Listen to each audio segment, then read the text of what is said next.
craziest family drama you have witnessed in your family? Part 2 continued, let's go. Right after lunch, I heard Uncle Pete's dad saying, "He is no longer my son. I don't want to see his face ever. If he ever comes back, just tell him to go away." And I could hear everyone in the family agree to him. At that time, I thought it was just a rash decision and he's not actually going to disown his own son. I thought they will sort it out in a few days or a month. But 2 days later, when Uncle Pete came back home, everyone in the family refused to hear his side, his reasons on why he did what he did. He tried so hard to talk to his dad and my grandfather, but they didn't hear him. He just packed his bag and left. No one knows where he is for a month. And honestly, no one actually tried to reach out to him as well. There were rumors that he is trying to move to foreign for a job.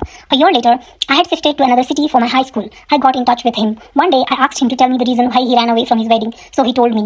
Turns out, his mom was the youngest daughter of her biological parents, and they already had 5 kids before. So they gave her up to be adopted by a family friend who lived in neighboring country.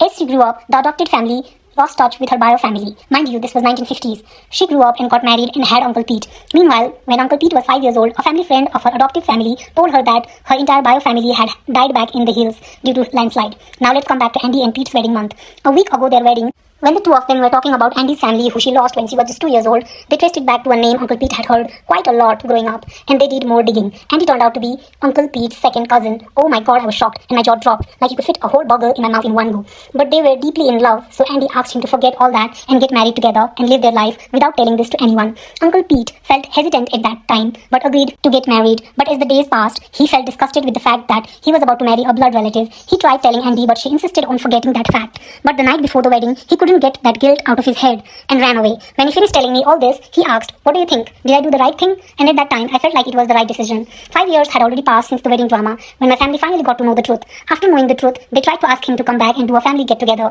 but he refused and continued staying abroad. Now, 8 years has passed, and he is married to a beautiful lady, and they just had a baby girl, they named after his mom.